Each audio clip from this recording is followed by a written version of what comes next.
Welcome everybody again. I'm very honored to have one of my friends on that I've known for over 10 years. Again, man, I'm starting to hate saying that out loud, but as I guess people I've known in Cincinnati equals people that I've probably known for 10 years at this point, since college. This guy has a crazy cool job, has had a couple of them actually, jobs that I didn't even think about getting, which is why he's on here today. And we want to dive a little bit deeper into exactly what that looks like and how you can potentially acquire this job. But before we even start talking about all these things and what the job actually is, we have to ask the most important question. Do you like your job? Of course, I mean, I love what I do. It's very fulfilling every day, at least for me, in my capacity. Yeah. Okay. I mean, that's very important because I know too many people that wake up every morning and talk on IG or something like that about how much they hate waking up on Mondays.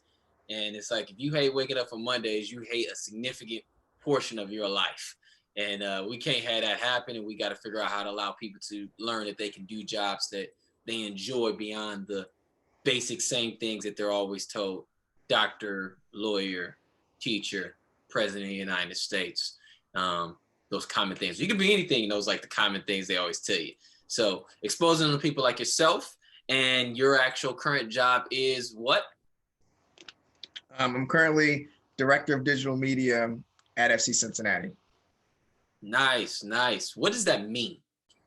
So basically, I oversee all of our digital platforms, which my main focus is our club websites, which is fccincinnati.com, westonstadium.com, FC Cincinnati mobile app, and then a little bit of our social media, which consists of Facebook, Instagram, and Twitter. Wow, that's a lot. And because it's a lot, I'm assuming that you have a team of people that are doing these, and you're more giving guidance on your vision of this, opposed to you actively doing all of that work. Am I right? But a little bit of both. Um, so obviously, uh, me and a colleague who's on the same team, we come up with kind of the strategy and kind of disseminate different tasks that need to be done within those areas, um, as well as coming up with the content as well, which goes on those platforms. Let's ask the question. I mean, most people have social media, so I'm not going to just walk past that because I know people need some inside information. How do you come up with content for a professional sports team? How's that content created? Um, Basically, I mean, you want to tailor to your fans. Most importantly, what type of content appeals to your fan or your most avid fans? For soccer, I mean, it could be highlights, goals, um, personal interviews or videos with players, or it could just be really scenic photos or imagery. Hmm. Um, Here in Cincinnati specifically, just within the two sports teams I've worked with, and I worked at Cincinnati Bengals in a previous capacity before moving to FC Cincinnati. The fan base really loved photos and imagery. Um, I don't know what it is with Cincinnati fans, but that's legit what fans like to see. So there's everybody has their perspective on what is the perfect look for your page. Are you all playing off of the colors that grab people's attention? I know it's orange, white, and blue, and like blue is like, are you doing the psychology thoughts when it comes to what blue makes you feel and what white does, and like, or is there just like we're creating this content? And also, two-part question: how did you actually discover that people like this particular stuff? Is it research, or is it just you all trying things and discovering this is what gets the most engagement?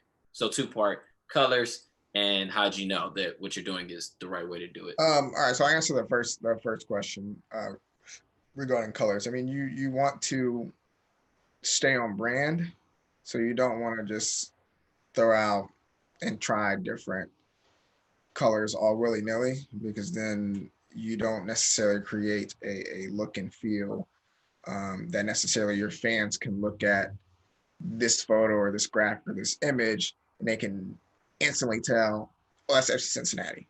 It could be a picture of the ball with our branding, or look and feel, and a fan can instantly say, oh, that's got to be FC Cincinnati's imagery, just because it's on brand.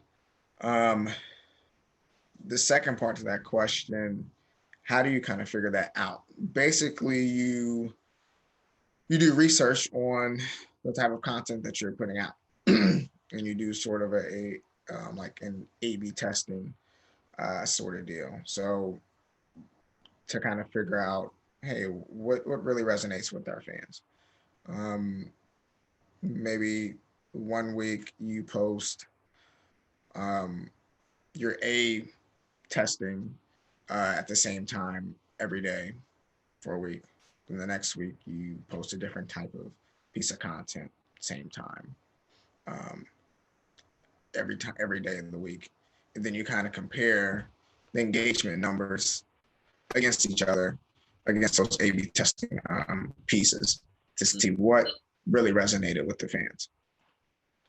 Yeah. So because we're in the social media era and people are trying to get their followers up, their likes up, and people knowing their brand, you have players.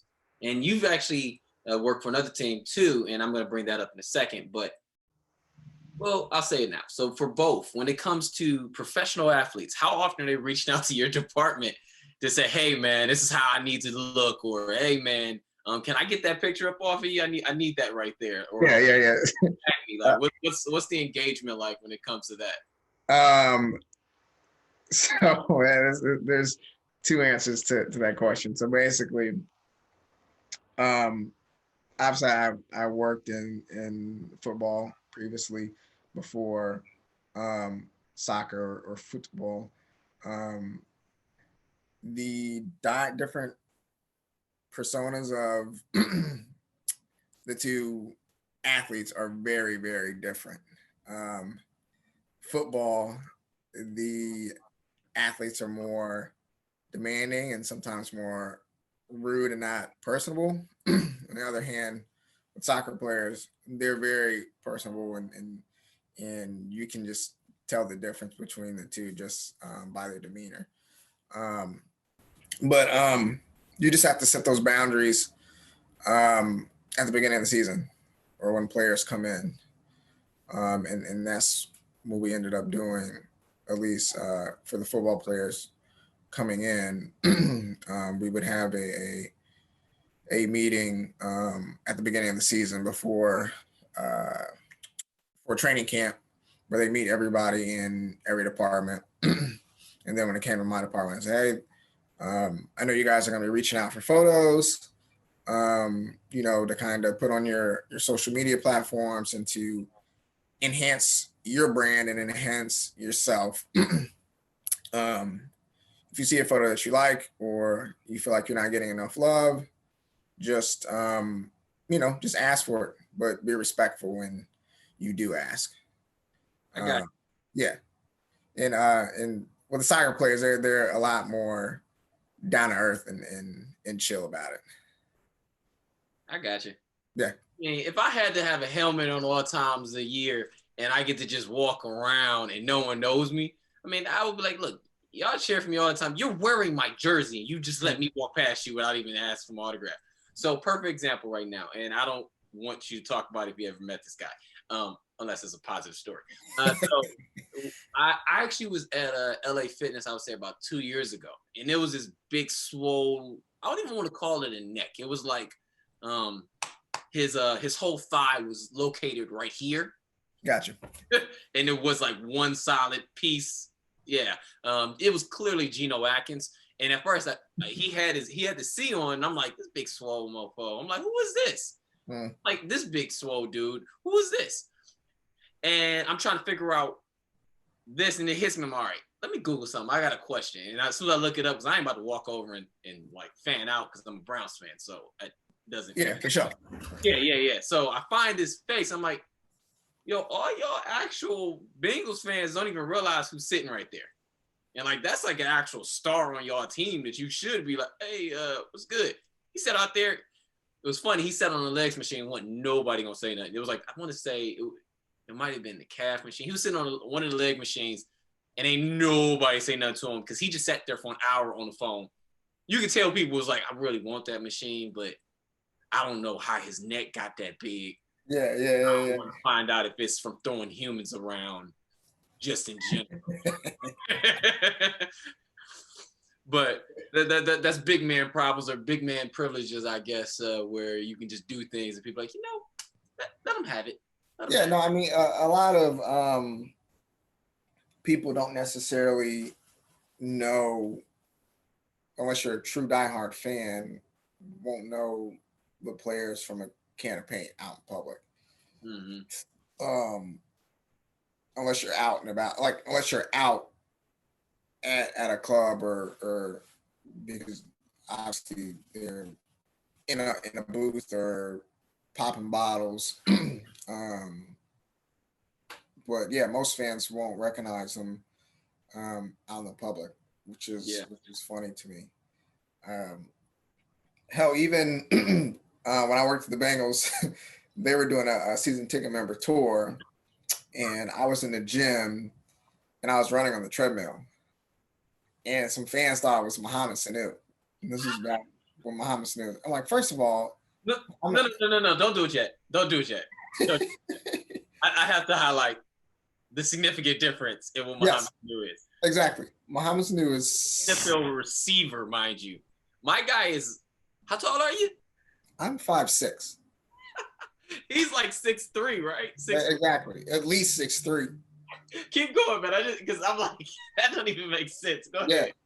He's at least 6'3", way darker complected than I am. I'm like, wow, you people just don't get it. So what happened? Like, what was that experience like? And just tell that story, because I'm excited because I would lie. I would lie to them. I'm not gonna lie to you. We're gonna have. I mean, they were on a tour, so the gym was roped off. So I'm back in the distance on the treadmill, and the fans are just waving when I wave back. But me and when I worked there, me and a coworker just joked around like, we should really just go like at least around the draft and the combine in Indy. We should go, and I should just follow you around with the camera and just act like you're a star player, and I guarantee people will follow you and ask for your autograph and picture if we just play this right. You just we never did it. The bucket list item for me. I think I might be aging out of that conversation in the near future, unfortunately. But that would be freaking sweet to just go to Indy for that type of week and legit have cameras just doing it. Because I think that's a brilliant plan. And ironically, just people don't even realize that they're being recorded. So maybe have a person recording you and then somebody trailing with an additional camera recording everyone else watching you get recorded. And the reaction like, oh, who are you, man? Yeah, man, I can't, you know what? I don't want to say it because I don't need this type of attention right now. Right. Yeah. We wanted to do it so bad, we just never did. I feel it. All right, man. So we've gotten deep into just how fun your job is, how interesting the experiences, how many interesting experiences you've actually had, and I'm sure you have countless stories. With that though, what's the best part about your job? The best part about my job, I would have to say, is the connections that you make with the people that you work with. Not even just the people within the organization, but the people you meet outside of the organization, as far as organizational partners, sponsors, different vendors that you work with, and you build these relationships that that last a lifetime. And not only that, you obviously you meet the players, and they're so down to earth, and well, these soccer players they're so down to earth, and at the end of the day, I try to tell people who like get all starstruck, like at the end of the day, they're human beings like me and you, Mm-hmm. and a lot of people don't really understand that. Which I try to tell them when they're like, "Oh, your job's so cool. You get to meet all the players and blah blah blah." I'm like, they're really just me and you who get paid to play on the big time. So He's giving you great advice, but I also have, like, once again, I've known this guy. I have not really, if I'm honest, seen him truly impressed by anybody. He tends to be a person that they think is probably going to humble you in the recognition that, yeah, I know you put on those pants just like I do. No one put those pants legs in for you. You put them in, and so what? But it is interesting hearing you say that, because I know how big of an actual football soccer fan you actually are. So it's really interesting like that, because like we went to UC, we had David Payne, Olympic medalist. We had Mary Weinberg, Olympic medalist. Our coaches were Olympians. And I'm not gonna lie, I remember the first practice. You weren't there yet. Obviously, I was a couple years ahead of you, but I remember my first practice, and I don't care how much I judge. It's funny because now I actually know DP, but he walked in, or it might have been Mary. No, I think they both walked in on like day 2 or day 3 of practice, and I just locked up, and I was like, yeah, that's such and such. I had just watched them in the Olympics like the year before, I believe, right. And everybody just like, yeah, so what? They always here, and I'm just like, are you tripping? Like, you don't understand what you got right here. Like, I was just running on a gravel track in 2007. I was still running on a gravel track, wearing outfits that clearly was about 15 years old because the school I just come from. And you got an actual Olympian walking through, and you don't care? Oh, you tripping. And then if they became just another person, probably about the second time I'm saying them, but still. Yeah, granted, you give them their respect, but at the end of the day, the most respectful thing to them is probably treating them like just a normal person. And that's the biggest thing. Yeah. Okay, so yeah, I'm not gonna ask you that, because I am curious about to know, like, if any are your actual friends, if you actually spent time, but we can get to that later if you want to. We'll stay on. Yeah, you can more than welcome to ask a question. If you want to ask it now, if you want to ask it later, it's up to you. We'll get to that later. Let's bring that up later. But when it comes to the best part of the job, which is the people and the engagement, how has COVID impacted that? And also, has COVID stopped you from doing your job? I would assume it doesn't, because you're digital, but has it altered what you actually do, and how much has it impacted what you love about your job? Yeah, so let's back things up. So with COVID, obviously we're not allowed to have fans. Most organizations, they're working almost 100% from home, or about 60 to 85% of employees are working from home. For us, I mean, obviously ticketing, couldn't sell tickets, sponsorship couldn't necessarily fulfill partner obligations just due to because we weren't having games. And just a lot of the organization was affected by COVID. One, it's sports, so our biggest revenue is ticket sales, and our biggest thing is fans. So moving forward, for us, at least in the digital world, things didn't slow down for us. I mean, if anything, things actually picked up because everything's all digital, because no one can go to games. And in the period of time that we weren't having games, we were trying to come up with anything relevant to try to stay relevant, because when we were having games. So we started to air previous game or like the best games of FC Cincinnati history every Sunday, like it was a game. So, and then we live tweeted the game basically like it was a, real time game. And then just trying to find like cool ways to kind of keep fans, engaged as well, like doing different contests, doing different bingo cards of what have you done during the quarantine, things of that manner. But for us, I mean, things didn't get slow. I mean, things really picked up for us, if anything. And then once in August, when we got approved to play again, but in a bubble scenario down in Orlando at World of Sports and Disney World, things kind of picked back up to kind of some normalcy for digital with having games and stuff. But again, it if anything, it really picked up for us. And this has been the most weird year. I mean, for anyone, but for us especially. And for me, I mean, I worked primarily from home. In some cases, I went to the office. In some cases, I had to go out to the training center. But we did.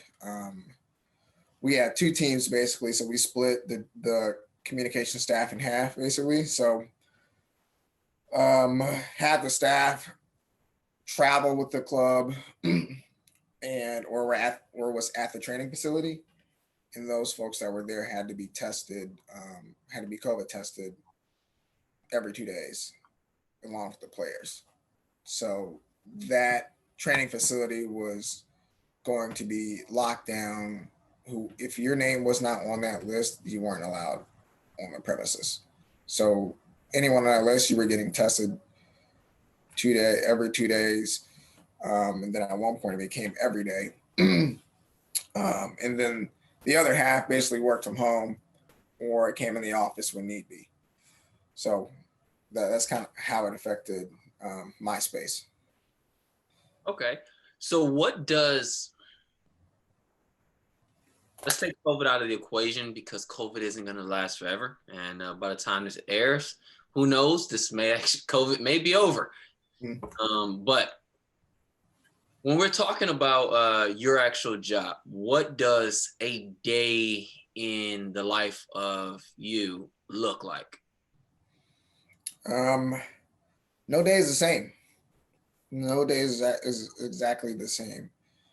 One day could be extremely slow with requests, whether it's like sponsorship may reach out to me and say, hey, I need this updated on this page, or ticketing may say the same thing. Or we may have a campaign or a release launching on a certain day, which I have to prep all of our digital platforms for as well, and then kind of make sure that all the social pieces are aligned and in the communication space as well. So no day is exactly the same.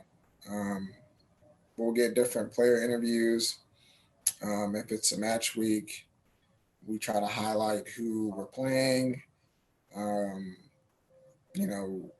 What's the significant matchup for the week.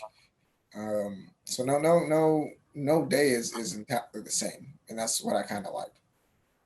Okay, so you said something which triggered me to realize that at the end of the day, when you remember, not necessarily you, but if people know the story of FC, like they really were guerrilla about branding and people knowing FC and truly building a fan base before FC was really, really a thing, or even in the major league.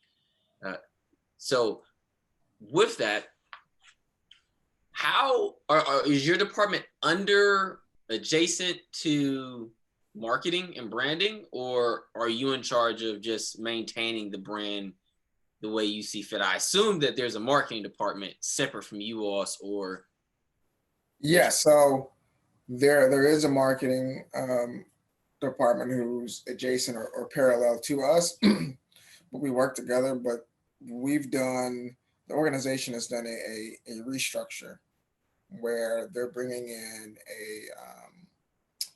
a CMO who in both departments will merge into one, where the CMO directs everything marketing related, communications related, and CR related. Um, and so basically, I mean, we work we worked in silos, but in reality, we're working together. Um, it came a time where it's like, why are we working in silos? We need to be working almost simultaneously because a little bit of what we do is marketing or marketing related, and vice versa. But marketing, it was more in charge of the brand, how we want to um, be viewed in the public eye, and we're supposed to basically facilitate that or give them feedback on how do we attain this goal. okay. So merging, and I don't know how big of a difference, and definitely if it is a significant difference, share that from your position with the Bengals to FC, and the connection with marketing. How different has that been in the engagement? Uh, I'm sorry. When it comes to your department right now with FC and that structure, is that structure the same way over at the Bengals Stadium? As far as marketing and communications being different departments. Yes, because I'm talking about like the role that you have. If a person were to take your role now and then go back or decide to go to the Bengals, would what you're saying reflect both industries or would it change? For the most part, at least between those two organizations. But a lot of organizations are moving to that one siloed CMO where both marketing and communications are under one roof. Okay. What type of metrics are you expected to meet? Is it like the type of engagement? Is it how many people are coming to the page? How much sales is happening from maybe the online website? Like what's the metrics that are supposed to be met from your department? It really all depends. So basically, we kind of do it by campaign or series per se. So, for example, Weston Stadium. Um, we've done. We had a goal to hit so many deposits um, at a certain date. Okay, so um, well, I'll give you an example. So, say it's a 2 week span. So, deposits are open from this date to this date, which is a span of 2 weeks. All right, how do we get there in 2 weeks? Okay, communications. How can you guys help us push to facilitate this goal? And they're all right. So you want this many deposits? It's going to take most likely take 200,000 page views or this, that, and a third. And that's kind of how you measure it out. And you're just like, all right, well, you take your measurements in midweek or middle of the campaign, see where you are with deposits, page views. For social media, we'll see if there's social media ads, what's the ROI on those social media ads? What's the ROI on our ads on our website? um, how many people are going to place deposits from those medians, or if they're going directly through another source. And that's kind of how, for at least for that campaign specifically, what what numbers and pieces you're kind of looking at. Okay. Okay. So when we're talking about numbers and people engaging and knowing all this type of things, this is a nice little segue, interesting segue into the conversation about qualification for your position and working for your company. Can somebody, I am a person who has over 150,000 followers on Instagram, uh, 90,000 likes page on Facebook and Twitter. I've been doing that for the longest time, so I have 200,000. Can I just come into your job without any degrees and get your with the Bengals, or FC just hire me with the numbers that I've done over this time? I mean, it's really all depends. In most cases, um, companies will take experience over knowledge. Knowledge being a degree. Um, and there's several reasons for that. Obviously, you have a master's, you're gonna be expected to get paid a whole lot more than someone with a bachelor's or associates or someone without a degree. But you have those qualifications on paper, um, but you may not have the actual experience because you've been. I mean, you would sort of have the experience, but not like real world experience unless you've done like a co-op or something like that. But it really just depends on the position um, that you're looking to fill. So the example you gave, so you want to be a social media manager, um, or even be a social media intern just to get your foot in the door. A lot of companies will take someone who they're familiar with as well. So even you have all that experience with all those followers, and if you're putting out content that people are digesting, and you have the numbers to kind of prove that, then um, sure, you would have a chance. Um, Maybe not a full time position, but for sure an intern position that could lead to a full time opportunity. So I mean, to the viewers, I mean, I would stress, um, reach out to a club or team or an organization that you're interested in working in, or even trying to get your foot in the door. So you're looking for an internship. Um, if you're, if you're able to, work unpaid or work for a little bit less than what you're desiring to get your foot in the door, because most organizations will try to find you a full time opportunity within the organization, or you make those connections to where they'll even go out of the way to try to find you somewhere within that industry.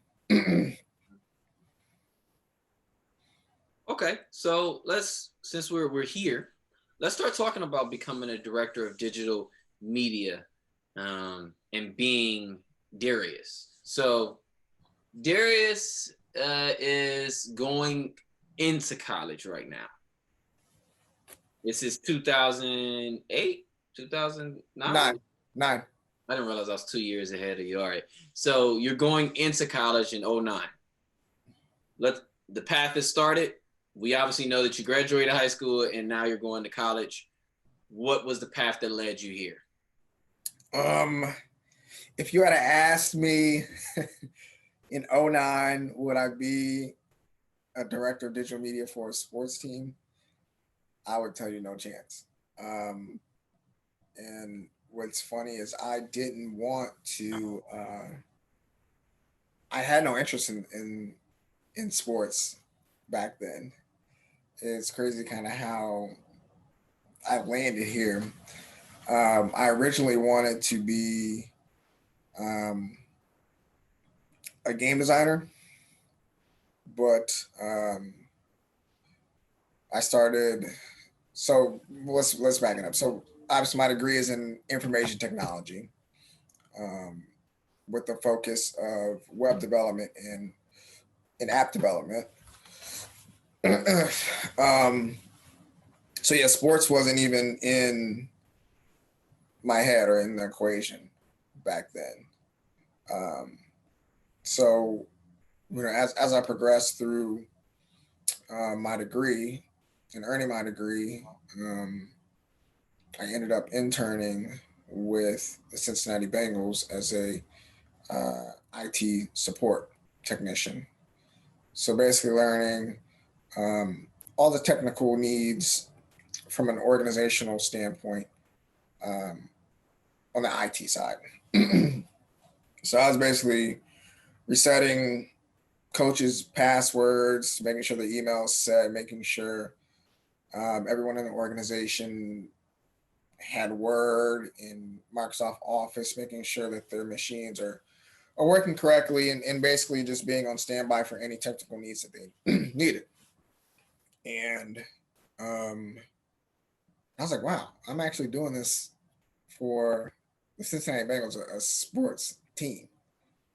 And I didn't necessarily want it to do that side of things for an organization because that wasn't necessarily my focus. But I wanted to get my foot in the door and to make those connections. And I was building websites for the university um, because that was my focus, and then eventually. So wait, you're saying you did all of this while you were in college? Yes, correct. Okay, I just want to make sure that the timeline was clear. Yeah, yeah. So I'm still in college at this point because I interned there.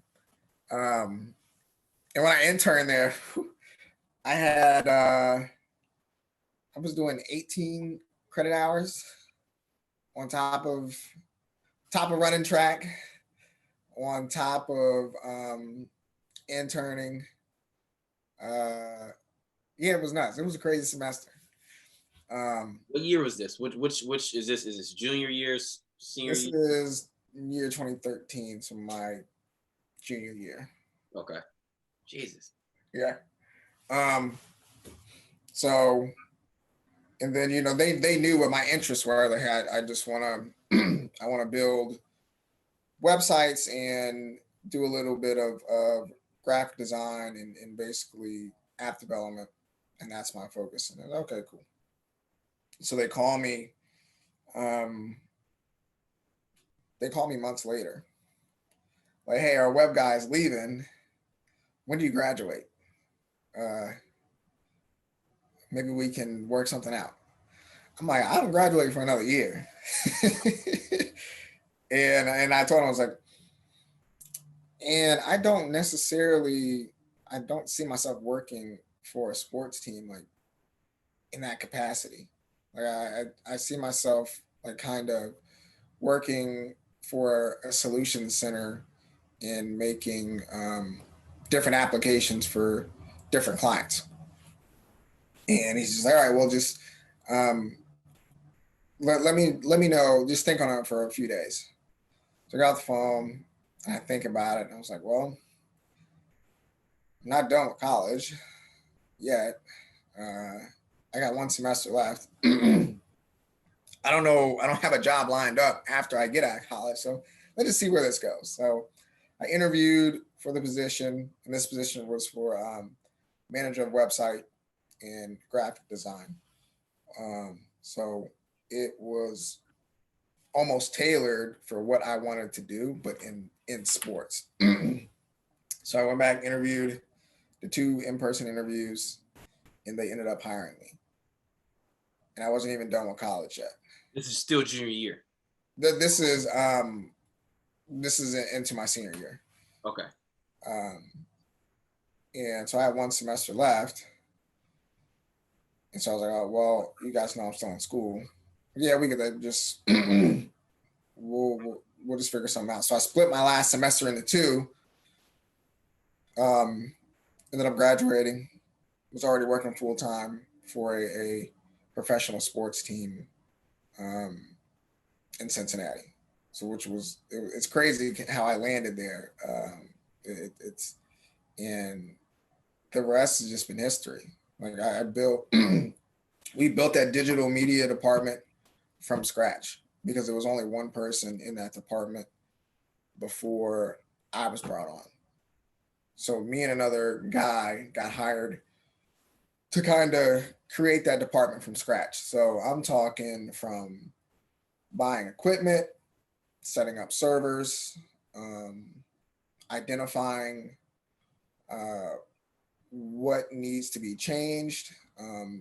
That's being done digitally, um, what's being done graphically, um, and basically pushing the Cincinnati Bengals into the digital future, and which we did, and we ended up winning. Our department ended up winning best social media campaign in 2015 after our first year of being in that department. Huh. Okay. Yeah, So, sorry, that was a long or really long-winded story slash answer. but it was valuable. I mean, Yeah. so I'm gonna ask a question because I love it when it's. If I was a college student, I wanted to be paid. But was it a free internship or was it a paid internship? It was an unpaid internship. And that's what I was hoping you were gonna say because many times people are like, I'm not gonna do this thing for free when I know my value and I know my worth. And that's absolutely true. Know your value, know your worth. There's nothing wrong with that. But many times people miss that. And I think I talked about this in just the last interview, which is when you graduate, they're looking for you to have experience, and you're going there like, I'm trying to get experience. And this is the way to do it. And many times people don't realize that volunteering and doing free work opens up so many doors because you're actually doing the job. Regardless if they officially hired you as a paid employee, they can say, you can say, I did this for said company. And boom, now you've opened up doors that you completely took out when you said you wouldn't do it for free. Yeah, and not only that, I mean it shows that you're serious about the field that you're going in, not necessarily caring like, oh, I'm not doing this because it's free. I'm doing it because I want to grow as a professional. I want to grow as a person. I want to make those connections within your organization. Teach me. I want to be your pupil. You know. What swayed you to, or what? Oh, that's right. So they actually brought you over out of your original perspective of what you hoped your job would be through. And here's the question: is it through creating a position that's based off of what they heard you desired, or was it based off a position that they already was creating and it just so happened to be something going in the lane that you wanted to go? A little bit of both. So, I mean, there was a need for a website developer and a graphic designer, but also they needed a person for social media and video production, which the other guy, who's a good friend of mine, his name is Stephen Huddy, who now works for uh, Green Bay Packers. He was hired to fulfill the social media and video development portion of that department. So, in reality, they needed those areas taken care of. So they basically said, "All right, we know that you want to do A and B, so we're going to tailor this position for you." And then the other person, that's what he wanted to do. He wanted to be a social media manager and handle video production. So they tailored those two pieces for him. So, and he was also an intern with them as well, but he worked in coaching video. So he did all he fulfilled all the coaching videos. at practice for the Bengals for a year. Yeah. So again, it just comes down to making those connections.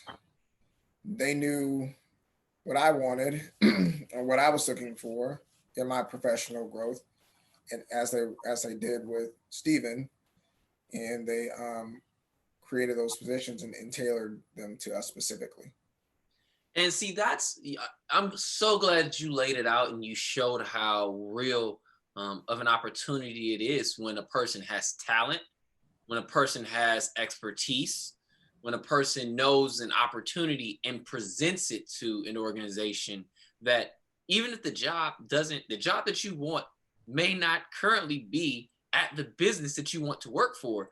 But if you walk into the company, you show your expertise, you show them the opportunity, hey, they might open up an opportunity and create one specifically based off of what you presented. And the best part is seeing how you created it. It's your baby. Not saying you completely created it in this position, in this situation, but there have been many people who've walked in like, hey, here's an opportunity. This is what it looks like. This is the value it's going to bring.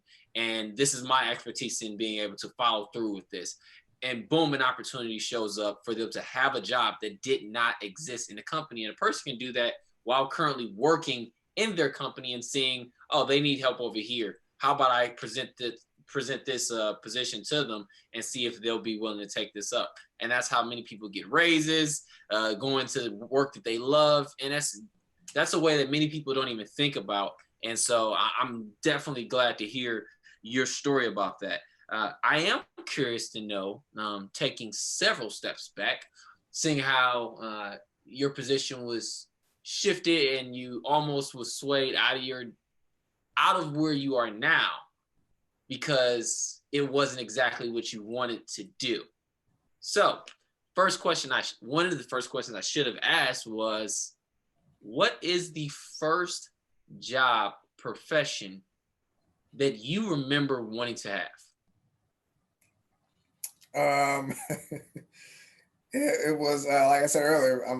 I wanted to be a game designer, and it's so when you say game designer, it's when you grow up and you actually look at it. Being a game designer is so that phrase is so broad, because being a game designer, you could be just in charge of making the scenery look the best it is, and you're just in charge of scenery, just making sure the trees look as real as you can make them look.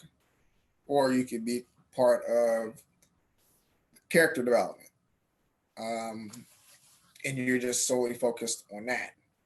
Or you could be the director of the whole thing, making sure everything is all aligned from top to bottom. And it's just so very broad.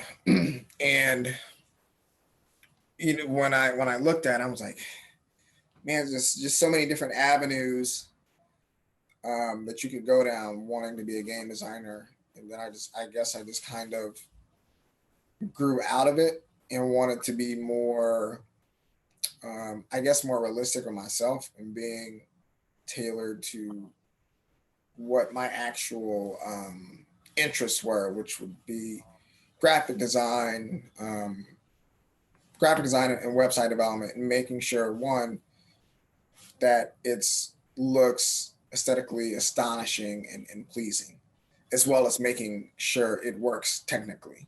So that's kind of how I shifted from wanting to be a game designer into being the digital professional I am today. What age was this thought triggered? I mean, like, it's such an interesting thing because I mean, when I was, I think probably on my first game when I was probably 11, maybe 10, maybe 9. I don't remember when I got to 64.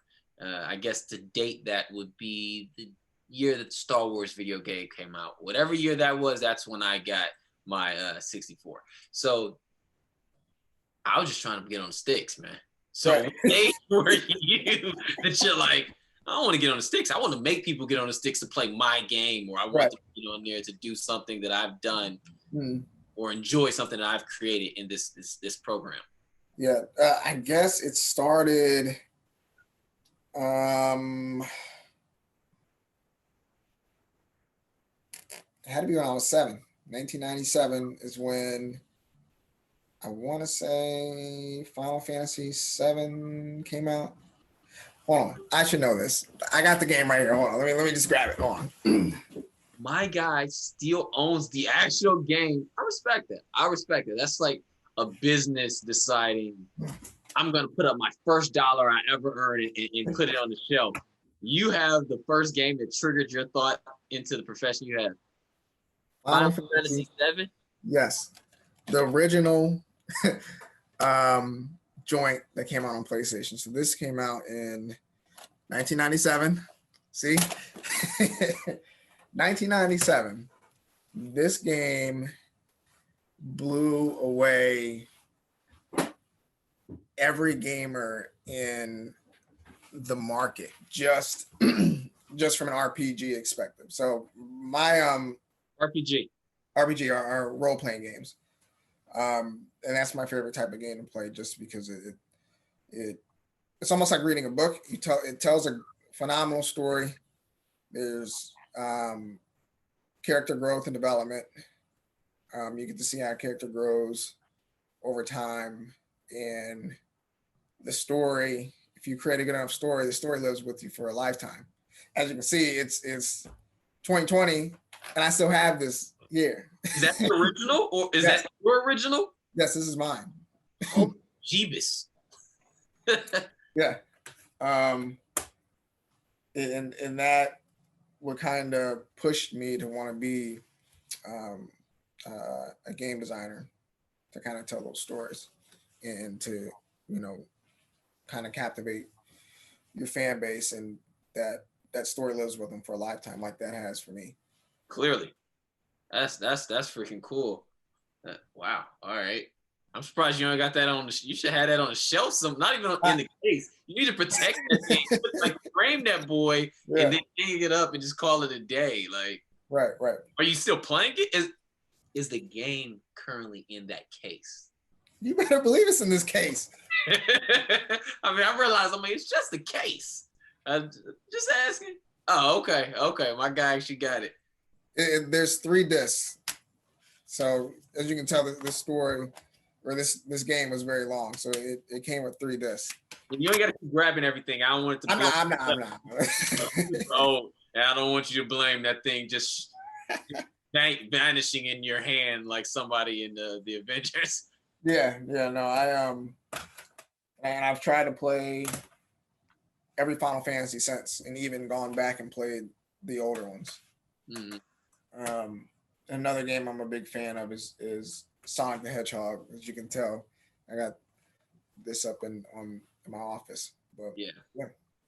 Are you able? Not like in your job, but do you have the skill set currently to develop a video game and to just, if Final Fantasy tomorrow called, you work at FC, I'm not saying you're leaving your job. This is a hypothetical situation. I don't even know if Final Fantasy is in the game like it is, but if Final Fantasy said, we're going to revive our career, we need somebody like you with your story who loves us like that to come in and give us that energy that you remember having at the age of 7 for the next 7-year-old to take on your position 20 years from now. Would you be able to do that? I guess it all depends, but yeah, short answer, yes, I would. Wow, that's pretty sweet. It's pretty sweet. How does it? So, I remember. I want to say when I worked in social work, I want to say it was Oak Hills. Oak Hills had a program. I don't know how in depth the program was, but I know they actually had a program where they taught the teenagers in the high school how to create code for video games. Do you know many examples of that currently in schools and opportunities for people to get a jump on this type of thing? Because people love video games. People love even the ones that are online. I don't know if those are called something different, but I know people love all the various video games that are out there. And with the coding information are out there, whether it's Linda or whatever, how does one get a jump on you who's currently in college? And it's like, I don't want to play video games. I want to make video games. I'm 12. My parents allowed me to have access to this stuff, and I'm going to learn as much as I can so I can do this by the age of freaking 19. Um, I would say just do your research, and there's countless of free resources online. Linda being one. If you have a library card, you can use Linda for free um, with your library card number. Um, and a lot of people don't know that. There's so many free resources that people aren't taking advantage of. Um, but one, if you're in college, you want to look to see if there's a major tailored to that, and if not, what like majors or classes can you take um, for that? I don't think UC had any, at least when we were going to school. Mm-hmm. But there were groups. You could find different student groups on campus who were into that and studied it. Okay. So, all right, all right. Now let's flash back up to today and your job. You've already hinted at some of the answers based off of the state of the planet and COVID-19 impacting businesses the way it is. Um, why is your job, and please be specific, um, why is your job important? Like, why does it matter? Especially in the day and age where unfortunately people are being laid off. But it's like in your position, yeah, I don't think they're going to do that right there because it seems pretty important and vital to their life. Yeah. My perspective. Um, at least for me, we'll say from a digital perspective on the website side first. So um, we'll just say communication as all. I mean, that's how people are getting their information or digesting the information now is either online or through social media or through some application on their phone. Um, People aren't going and picking up a newspaper. Obviously, in COVID, either people aren't leaving the house, so everything is all digital. And for me, we're putting all the relevant information regarding the organization, regarding games, regarding tickets, regarding anything that towards the organization is on digital. Um, so whether that's on our website or that's a release on our website, um, whether it's a uh, whether it's a post on social media that links to our website where you can get more information on a particular subject, everything goes to digital. And we are in a very digital world now. Even before COVID, we were in a very digital world before COVID. But now the everything is tailored to digital, and that's why my space is so my capacity and my space is so important. Yeah. Okay. So since you said that, I have to ask. I don't know how far ahead you all are thinking. Um, what's the future of your profession? Not just your job, but from your perspective, what's the future of what you do? Like, what will that look like? Like Um, technology, how has it evolved? I mean, is social media going to take over the actual major media aspects? Are people going to go from watching full videos to only TikTok length videos? Are we going back to I don't remember what the video that was really like 15 seconds initially. I don't remember what that's called. It was like a green logo. it's my Vine. Fine, there it Yeah, was. Yeah. yeah. What's the future? And I'm intentionally trying to just spark ideas. I don't know if you've already thought it, but No, what's I mean for the future. I mean, if you think generation, what do they call a new generation? Generation Z. Is that the new generation? Is that what they call them? pretty sure that's what they are. Either way, the younger generation and the generation before that, their attention span is getting shorter and shorter and shorter. Um, and with videos, you can only keep a person locked in for a maximum. The average, you can only keep the average user engaged for about 9 seconds. So if you don't have, and then it starts to fall off. I mean, it starts to fall off after 2 seconds, but you don't really see a really big fall off until about 9 seconds on video viewership, at least on social. Um, so if you're not captivating the user in that first 5 seconds, because of the attention span of people, um, you're going to lose them. So moving in the future, I mean, I see like TikTok. I don't know how long those videos are, but you'll start to see more videos like Vine, I believe, or you have to capture, or your most engaging piece of the video or content is going to be within those first 3 to 5 seconds to keep the viewers engaged and keeping them wanting to watch the whole thing. Because for me, if I pull up something on Twitter and I see it's 2 minutes long, I'm closing.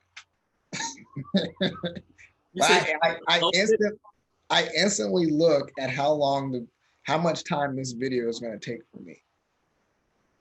Like I look at I mean, we're talking about you working for a team that's a soccer team, and you know the beautiful art of them coming up the field, the back and forth process, and then boom, goal. We both know you could go a whole freaking game without a goal. Yeah, exactly. Which is an absurd thought out loud. Like, why am I watching a sport where there's a chance you're not going to score? But you know that, and you're saying that like people could potentially not even like. I get it. We want to see people score the goals, but what about the poetry in motion, or is that just for the purists that will? I mean, you can post different highlights of that, different moves and stuff. I'm speaking more in a general manner regarding videos. Mm-hmm. But yeah, I mean, some games, most of our games, you won't see a goal. It may be a draw, maybe 0-0 draw, or maybe a 1-0 match. But I mean, you capture the highlights within the game, whether it's a move, whether it is a goal, or whether it's a shot that's been saved. But those could be 5-10 second clips that are easy to put out.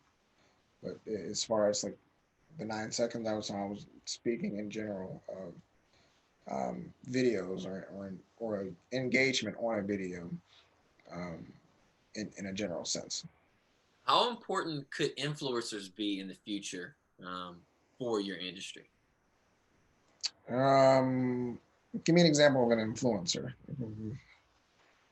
As far as. So that's a perfect example. So we're talking about video games, and it's crazy to sit here and think. I've watched my niece, I've watched my nephew, watch people play video games on YouTube. They own the video game. They own the video game, and they're watching someone else play the video game, and these people are talking. So in a situation like that, these people say there's a person, I want to say his name is Bob Menery on IG. Freaking hilarious. He has the perfect commentator's voice. He's an adult type of content guy. So he does voiceovers for professional sports using their footage as if he's the actual commentator for the game. It's freaking hilarious. If you're an adult and you can handle cuss words, then he might be somebody to check out. But I could definitely picture somebody in the future. I mean, obviously I could see the licensing issues, but people figure out stuff all the time. Somebody that goes viral for like, you know what? I want to be the commentator for the Bengals and they didn't hire me. So what I'm going to do is I'm going to mute them and I'm going to put my voice over it. And I have people loving it, people watching me.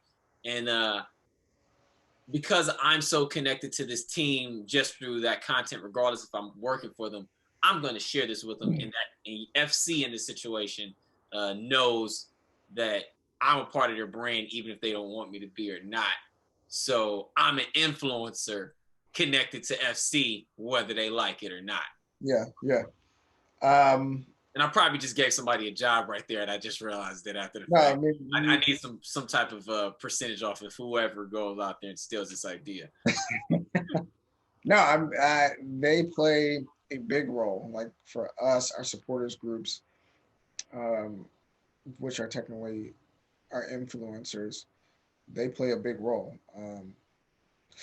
in what we do and their feedback and what we do. We all we take their feedback and definitely use it. Um, there's a guy. He's so funny. His Instagram, his Twitter is Knifey Line Radio, where they do all these parodies and it's of the team. It's hilarious. You have to check it out.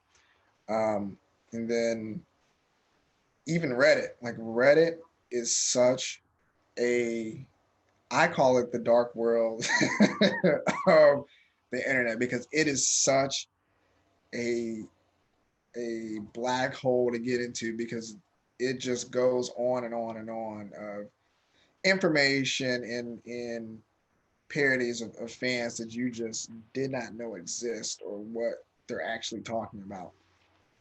It's and I didn't necessarily get into Reddit when I was at the Bengals, but Reddit is a big part of our FC Cincinnati's fan bases. What's the word I'm looking for? It's part of their culture, and they have a bunch of influencers on Reddit as well, and we kind of look at that stuff to kind of get a feel of what the fans are saying and what they want to see, what they're mad about.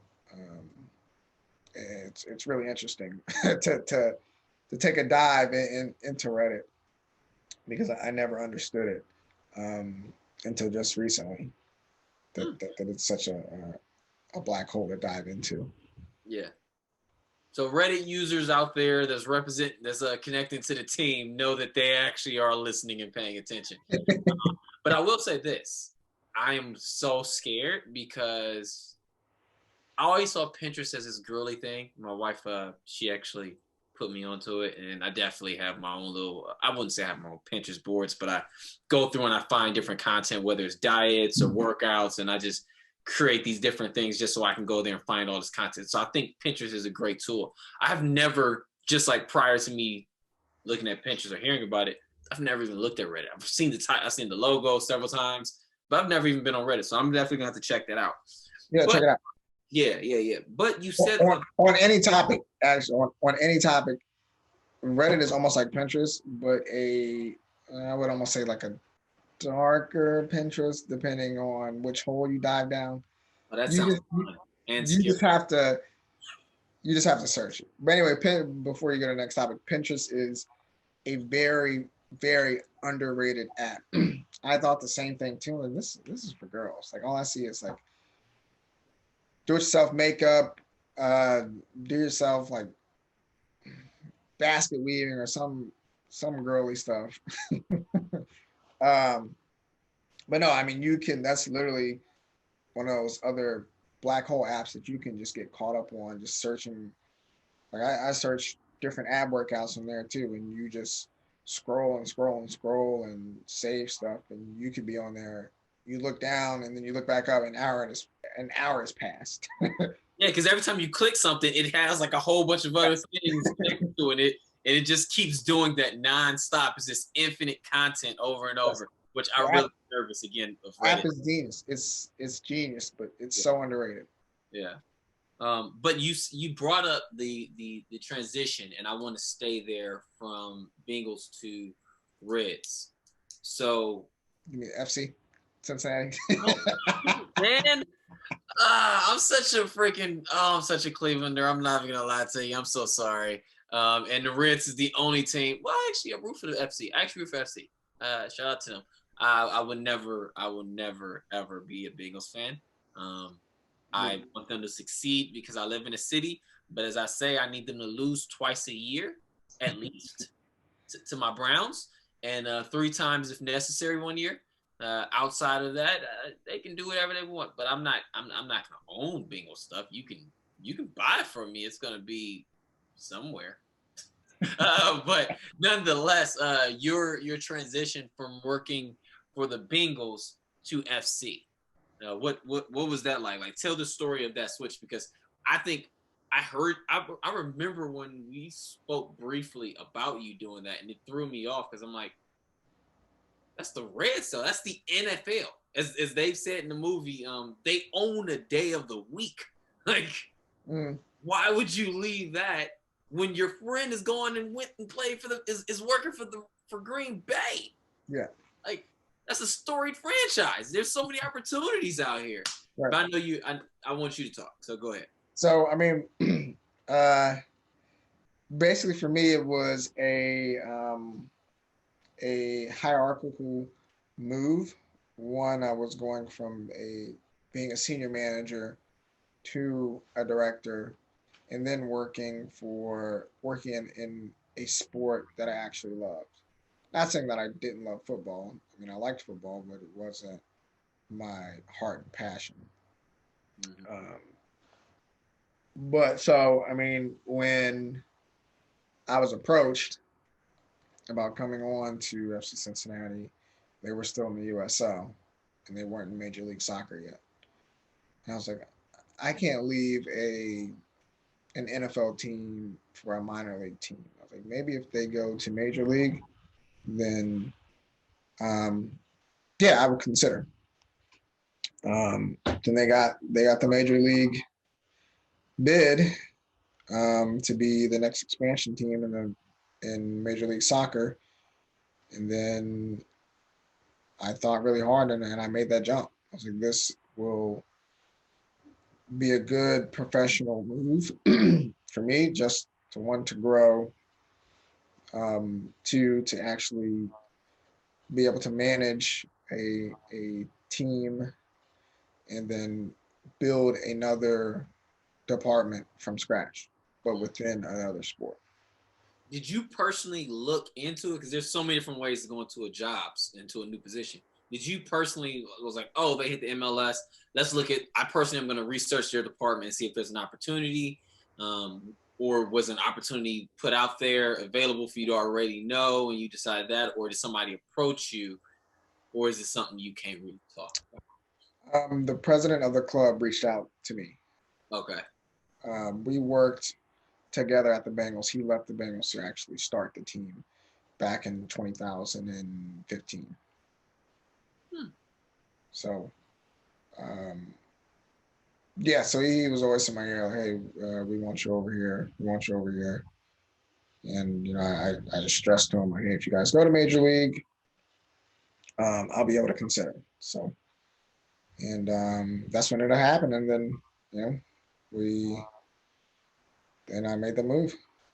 Man, that I will never stop highlighting the power and the importance of networking and maintaining relationships and doing right by people that you currently are working with, because you never know where they're going to go, what they're going to do next, and how they could potentially connect and help you grow into another position. I think I heard someone say, the people that run the world, the politicians and the leaders of countries, they send their kids to the Harvards or whatnot. And it's like, yeah, you're going there for the education, but you're also going there to actually meet the Obama's kids and build real relationships with them, actually have real relationships with the Clintons and the Bushes, and figuring out how you all can continue those relationships in order for us to continue in this trajectory of power.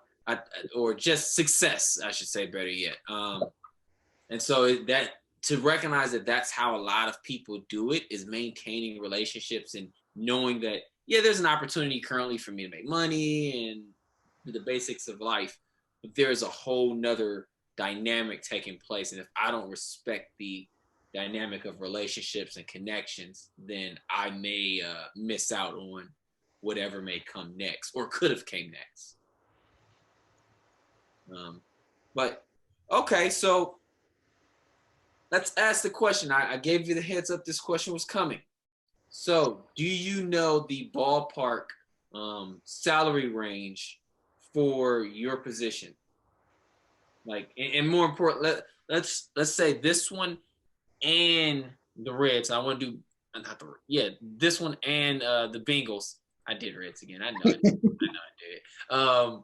This one and the Bengals because I know the Bengals was the first one. So what's the entry level? And you don't have to say yours. What's like the salary range for the entry level position of you Um, Bengals?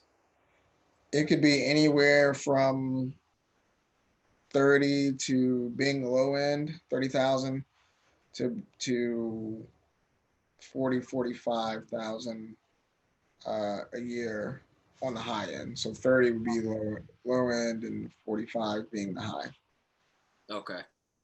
And then you switch over to a more significant position. What would the salary range of a person in charge of MLS teams digital? Um, Anywhere from 55 to 70, even 80 on the high end, depending on where you are. Mm-hmm. Um, it all depends. Depends on the market trend, depends on the club, depends on how much the club values that position. Yeah. Yeah. Okay. And I want to point something. I just want to ask: are you married? I'm not married now. I know that. Do you have any kids? I don't have any kids either. Okay. So with that, I don't know what your debt ratio is and everything in life from being in college, but I will say that I'm betting that based off of what the range in which you're working in, because I found that if you're just a single guy, a single woman, whatever, at $50,000 and you don't have a ridiculous amount of debt, you can be eating good, you can be traveling, you can be enjoying life. And so with your range, I'm assuming that to some degree, you're not living whipping a Lambo or anything, I'm assuming, but I'm pretty sure you're pretty happy with just where you are professionally and know that the trajectory is going to keep going. Yeah, I can say I'm living comfortably uh, with where I am. Yeah. For sure. So what is the next step? What's the next role for a person that works for FC or a person that works for a professional team? Because you've worked for the Bengals, you've worked for FC, your friend has left and went to Green Bay. What's the highest role a person can have in your position for a professional sports league team Um, or the league? Yeah, maybe that's it. I don't know, but I yeah, mean, it all depends on the organization because they have different hierarchical needs in each organization. Um, but it would either be a CMO or a VP of digital media, but it really just depends on the the organization. and I'm betting based off of those roles and depending on how large of a franchise that the organization is, they may actually be in a position where those positions are making upper hundreds of thousands. Oh yeah, for sure. Yeah. Okay. In I some just wanted to put organizations, that out loud so people hear it. Huh? yeah, in some organizations they'll just give you the title, um, and I'll leave this to you when it's open for discussion.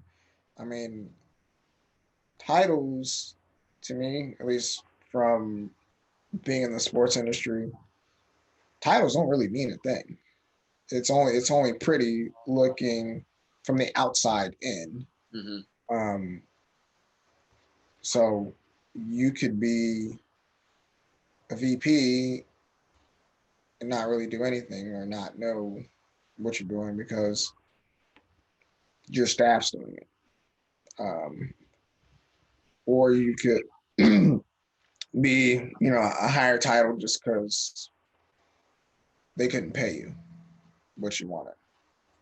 Yeah. So, So it's interesting you said that because when I interviewed Ryan, we actually talked a little bit about that because at the end of the day, that I think that's a millennial thing. Millennials sometimes actually want titles, and people think that we care so much about the title. And truth be told, is that we don't care about the title.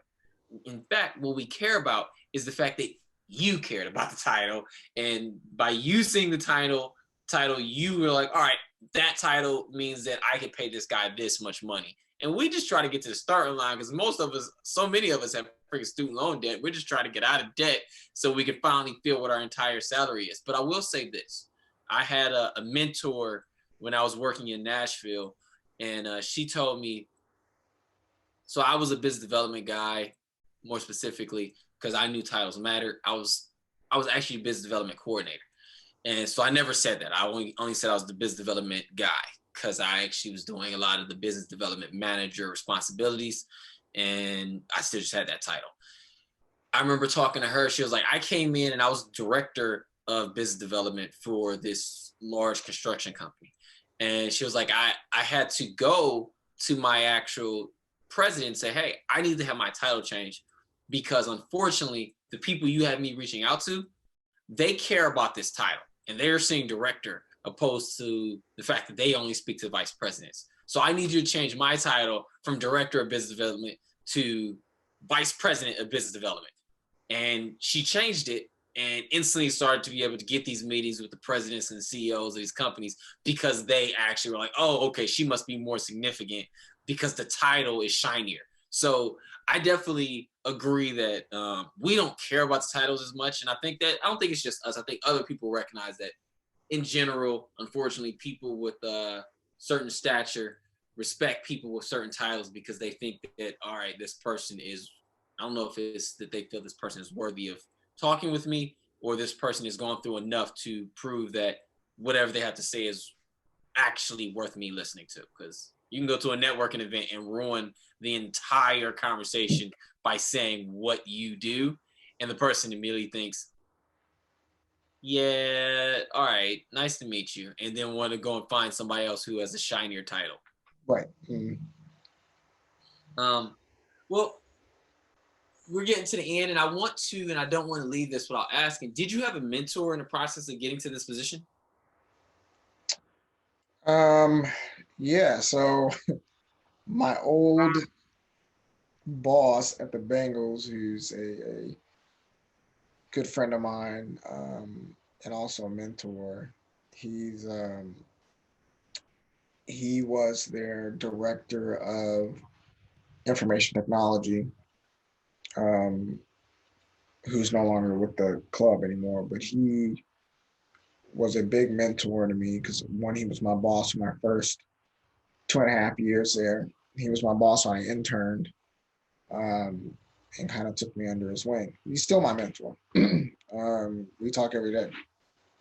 Um, but yeah, I mean, he basically taught me how to be a business professional, um, and kind of how to read certain situations and certain people and how to act or guide yourself through certain situations. Mm-hmm. Um, Is that the most important thing? That was my next question was, what's the most important thing you've probably gathered from that relationship and allowing you to become successful? um, let's see. The most important thing I learned from him is Or even the most memorable, making it easier. the most thing for me probably is at the end of the day, be yourself. Because he was the biggest like jokester, um, you'd ever meet. Funny dude. And that was the biggest thing I took from him is to always be yourself, to make those connections. Um, Maybe not be, you know, act stupid when you first meet somebody, but kind of build it up to where you have that relationship to where you can truly be yourself, amongst your coworkers. Yeah, so I have to ask that because we're talking about amongst our coworkers, we were talking about at work. And frankly, respectfully, not everybody should be themselves.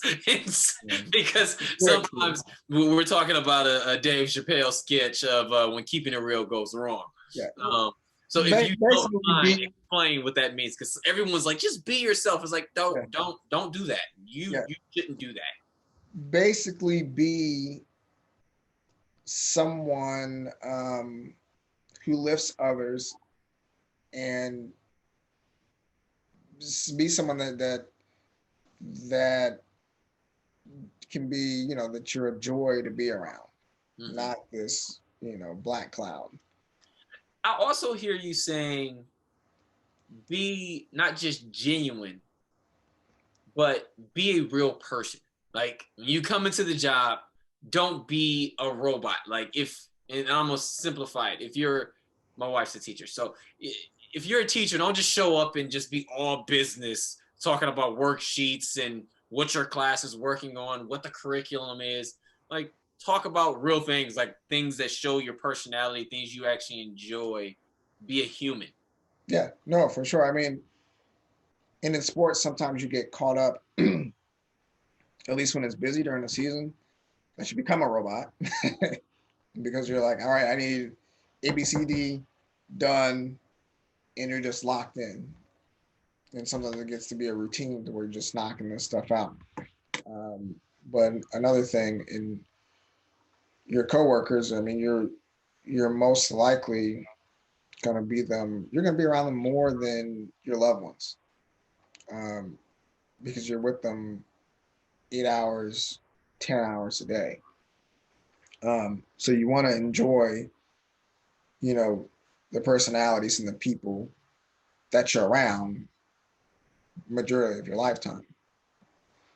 Um, but yeah, I mean, like you said, just be genuinely a good person, and get to know one another.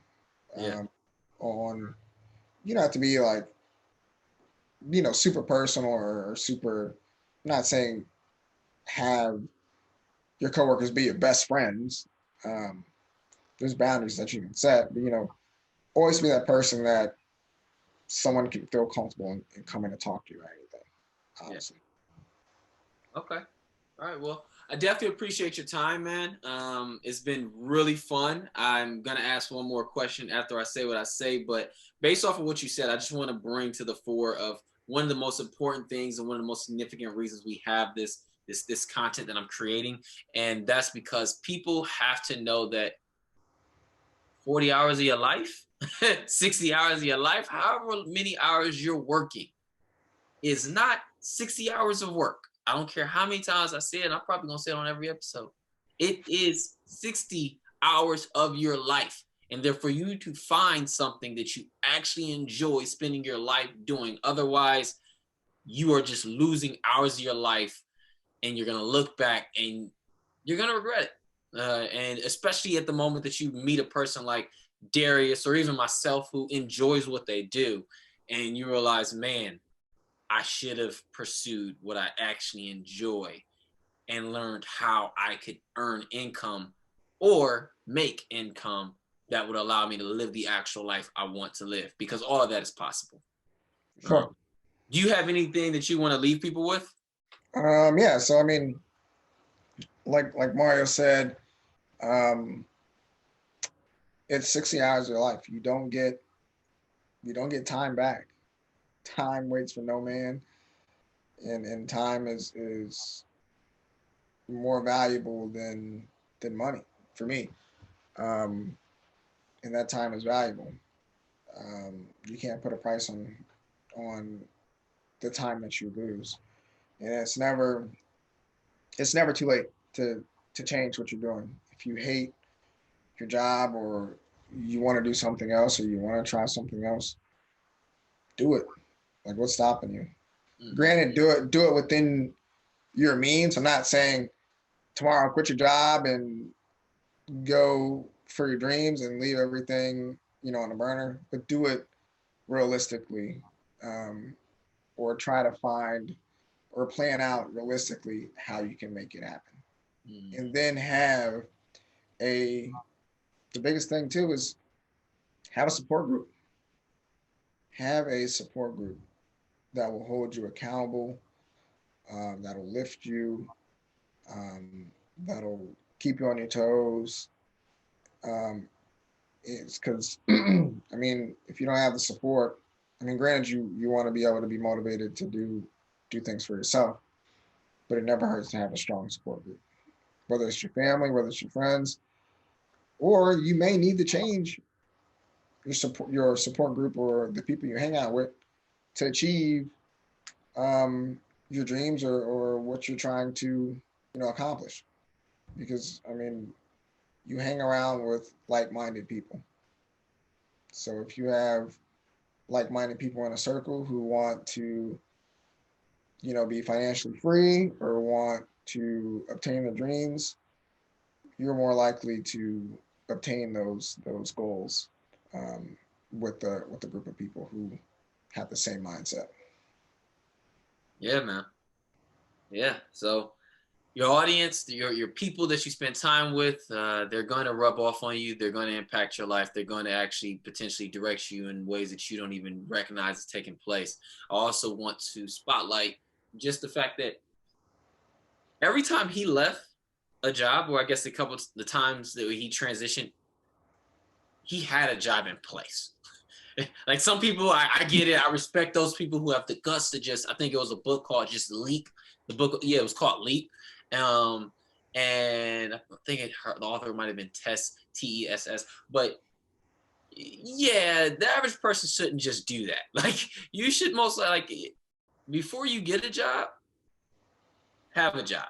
Like don't just try to leave and try to figure it out. You look a lot more attractive on the scene when you currently don't need the job that you're interviewing for, and it also allows you to have more negotiating power. So don't just quit. That's my opinion. Other people want to say other stuff, but definitely appreciate your time, man. And when I'm lucky to be able to do and say this personal way that I can send you off, I do so each time. And like that, man, go mob. Go mob.